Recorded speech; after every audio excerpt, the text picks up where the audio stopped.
How's it going, everybody? Mikey Chris with Montrose Kia of Sheffield, and today I'm going to show you guys how to car shop and keep your monthly payments as low as possible. So let's get into it. So you may be asking yourself, maybe if you've been to dealerships recently, why are car payments so high?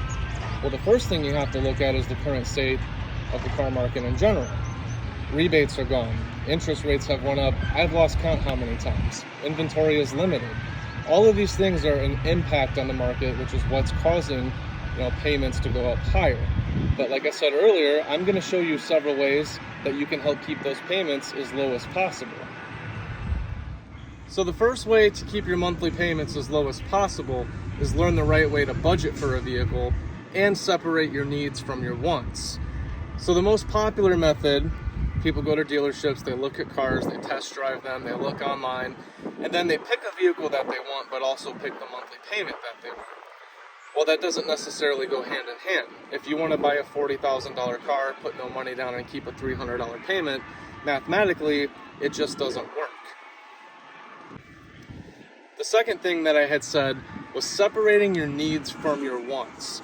So when you're in the market for a vehicle and you're thinking about what all do I need to have in this car, you start naming off features that maybe your current vehicle doesn't have that you'd like to have in your next vehicle.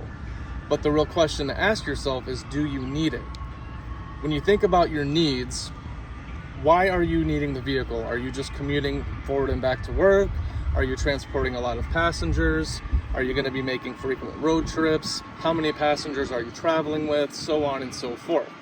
So once you get that figured out, you then determine what size of vehicle do I need? Do I need a car? Do I need an SUV? Do I need third row? So once you get to that point and figure out exactly what size you need, you then start thinking about wants in your next vehicle. What would I like to have? Do I need all-wheel drive? Would I like heated seats? Would I like a heated steering wheel? Would I like navigation? Separating those things from the things that you need in your vehicle is going to really help you determine exactly what it is that you need. Now, there's nothing wrong with buying a higher trim vehicle that has these premium features. I myself am guilty as charged. But you also have to understand that you have to pay for these things. That's why there's a huge swing between trim levels on these cars. Think of the Kia Telluride, Kia's flagship vehicle, the most popular vehicle that we sell. They're going to start somewhere around 38 grand and top off around 52. That extra $10, $12, $14,000 to go to those higher trim levels are paying for features. And again, like I said, guilty as charged. I love to have features in my vehicle. But you also got to understand that that is going to tie into your monthly payment as well. So now that you've separated your needs from your wants, you can now begin the process of vehicle selection. So let's just use an example here. Maybe I'm a guy that, travels mostly to and from work. I don't really ever have many passengers. Maybe my kids will come along every once in a while, but for the most part, it's just me. So based on that information, you might want to start with considering a sedan. Kia manufactures 3 different sedans currently. There's the Kia Rio, the Kia Forte, the Kia K5. I'd love to show you a K5, but I unfortunately do not have one here to show you. So I say, okay, I'm going to look at a couple different sedans. I'm going to start with the lowest trim possible. Look at it and say, okay, does this vehicle have everything that I need in it? You look it over, you determine, yeah, it has everything that I need to accomplish. Great. Now you ask yourself, does this vehicle have the things that I want in it? These are your luxury features that I had mentioned earlier. Maybe you look at the second trim level, maybe you look at the fourth one, maybe you look at the highest one. But again, if you really want to pay for your wants, sedan is still a great way to keep your payment lower. You can get a loaded out sedan for $26,000, $27,000, and maybe if you go with a bigger one that's closer to 32, it doesn't matter. It's still a great way, to keep costs low, get what you need and what you want. So now let's move on to another example.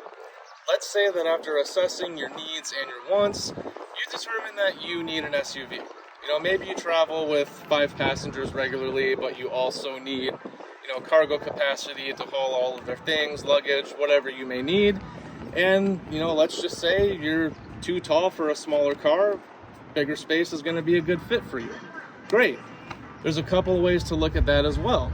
So Kia has quite a few different SUVs. There's the compact utility vehicle of the Soul and the Seltos. You go to a full-size SUV at the Sportage, larger SUVs at the Sorento and the Telluride. That's a wide variety of different SUVs.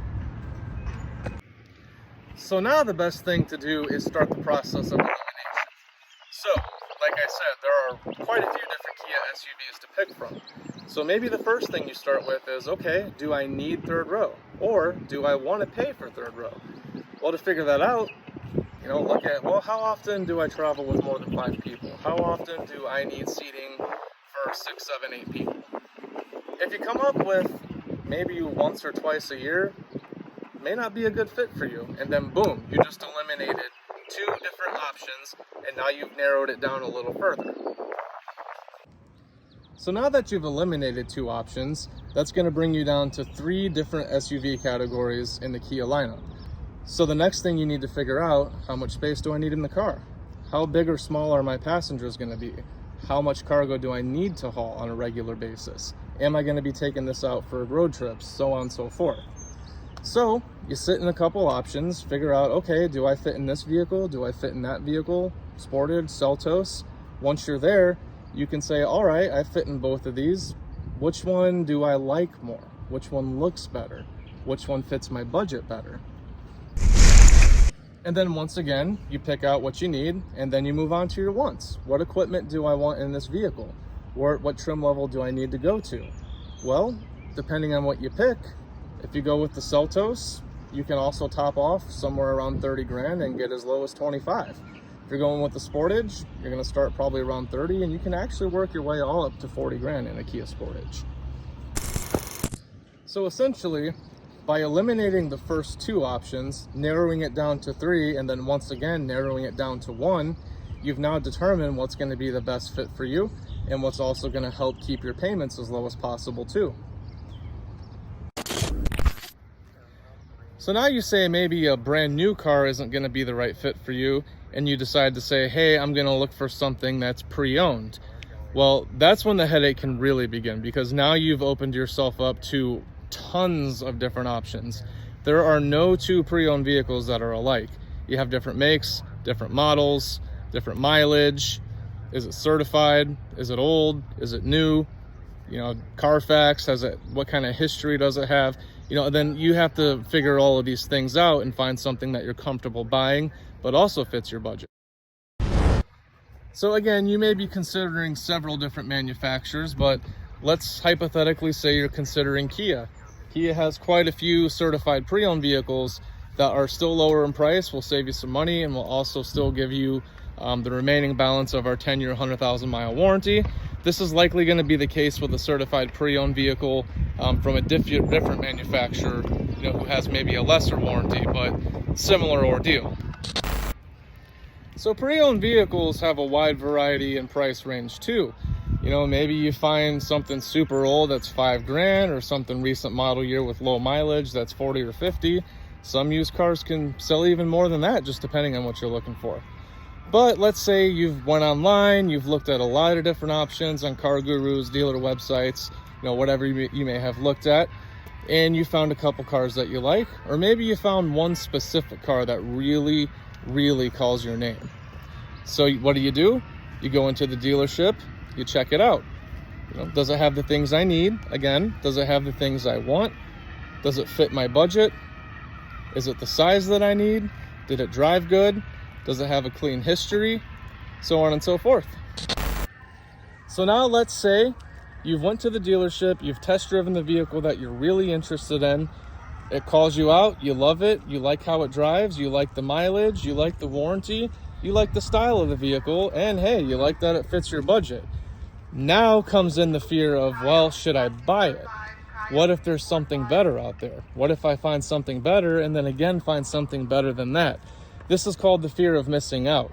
You don't necessarily want to commit to buying it because, again, maybe you will find something better.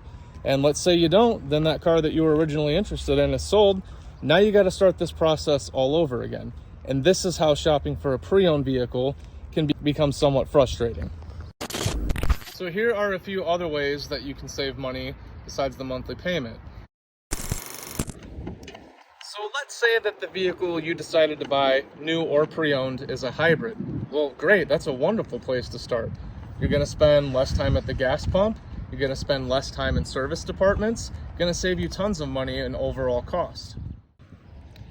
So another great thing that you can do to save some money is obviously reduce your drive time.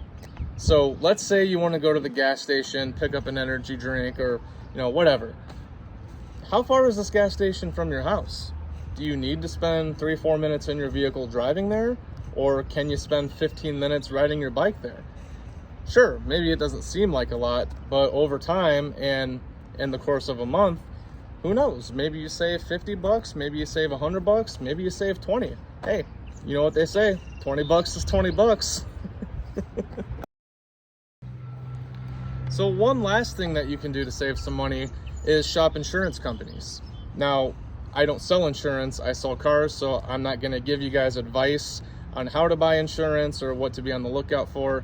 But all I'm saying is, spend a few minutes online. You can get quotes from several places within 20 minutes. Or you can even come out here and see me, because I have an insurance program here that'll shop you through several different companies at the same time. Again, money is money. I've been in the car business a little over 4 years now, so I'm not saying that I'm the most seasoned veteran out there. It's not like I've been on the job 20, 30, 40 years. However, I have learned a lot about the industry in 4 years and just wanted to take some time to pass that information on to you guys so that you can make an educated decision when it comes to buying your next vehicle, whether that's through me or not. However, if you'd like to do business with me, you can always give me a call or text at 440-752-0978. Thank you again for watching. You guys have a good one. Everybody knows you got a friend at Montrose.